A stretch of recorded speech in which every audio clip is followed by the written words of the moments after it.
नागरिक सुरक्षा समिति के फाउंडर मेंबर थे, तो पुलिस के साथ का जो हमारा रूबरू हो रहा था वो मैंने अपने बाल्यकाल से देखा है। मैं एक छोटी सी बस घटना रखना चाहूंगी कि जब मुझे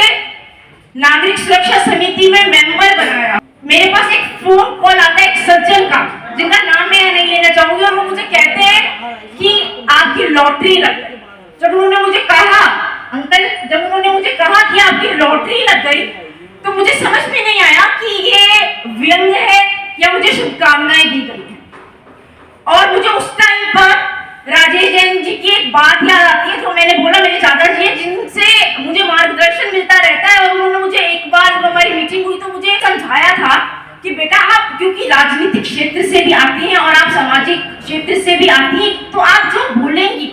जो भी स्टेटमेंट आप देंगी वो सोच समझ कर बोलेगा, क्योंकि यहाँ पर ऊपर नीचे का कोई प्रश्न नहीं उठता। और आप कभी भी गलती अगर एक छोटी सी भी कर देंगी या एक सेंटेंस बोल देंगी जिसके 2 मीनिंग भी निकलते होंगे, तो आपको तुरंत पकड़ लिया जाएगा और वो आपको खतरे में डाल सकता है।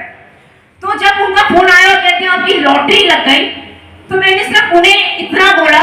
हम पड़ाव को समझे मंजिल, हम पड़ाव को समझे मंजिल, लक्ष्य हुआ आंखों से ओझल,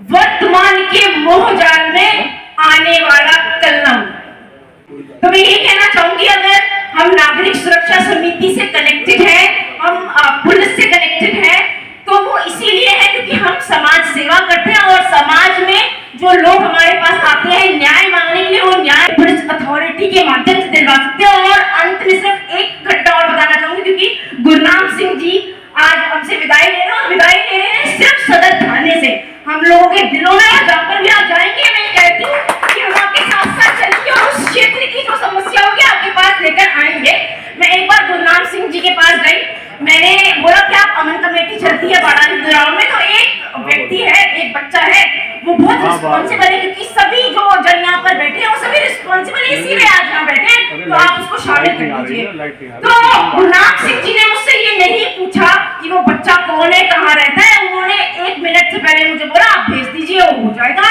तो इस प्रकार से जो इन्होंने मुझे रिवॉर्ड दिया, एप्रिसिएशन दिया, और मुझे एक रिस्पॉन्सिबल नागरिक समझकर मेरी बात को 1 मिनट में जो उन्होंने स्वीकार करा, उसके लिए मैं आपका धन्यवाद देना चाहती हूँ।